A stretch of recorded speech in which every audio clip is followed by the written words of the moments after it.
You ever feel that moment, that quiet click inside you when you realize you're done? Not angry, not dramatic, just finished. That's where I was, sitting in my car with my resignation letter still warm in my hand when something strange happened. For the first time in years, I could breathe. No buzzing phone, no last-minute emails, no pretending everything was fine. Just silence. I didn't know it then, but that silence was about to become the most powerful thing in my life. Because a week later, I bought the beach house I had spent half my adulthood daydreaming about. A place I told myself I'd move into one day, when life was kinder, when work slowed down, when I finally had time to heal from everything I never admitted was breaking me. Well, life never slowed down, so I quit. But here's where things get interesting. On my first night in that house, when the moon was shining over the water and the whole world felt like it was finally mine, my phone rang. Her name appeared on the screen. My mother-in-law. And if you've ever dealt with a woman who smiles like she's checking for weaknesses, who treats kindness like currency, who believes respect is something she owns, then you already know that call wasn't going to be a friendly one. But let me take you back a little, because this story doesn't start at the beach house. It starts long before, years earlier, when I still believed that love could fix things that were never mine to fix. When I met my husband, he was warm, ambitious, and unafraid to dream bigger than what his family expected of him. That was what drew me in. But there was someone else in the picture. Someone who didn't like the idea of him building a life that didn't orbit around her. His mother. She never insulted me directly. She didn't need to. Her questions did the talking. Are you sure you're ready for someone like him? Do you really think you can handle the responsibilities in this family? Women these days give up too easily. I brushed it off, because that's what we're taught to do. Keep the peace, smile politely, don't make things awkward. And for a while it worked, or maybe I just convinced myself it did. But then the cracks started forming, small at first, conversations ending when I walked into the room, quiet phone calls between him and her, decisions made without me.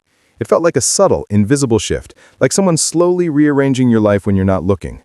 I told myself he'd come back to me, that he just needed space, that love was enough. But love isn't enough when someone else is pulling the strings.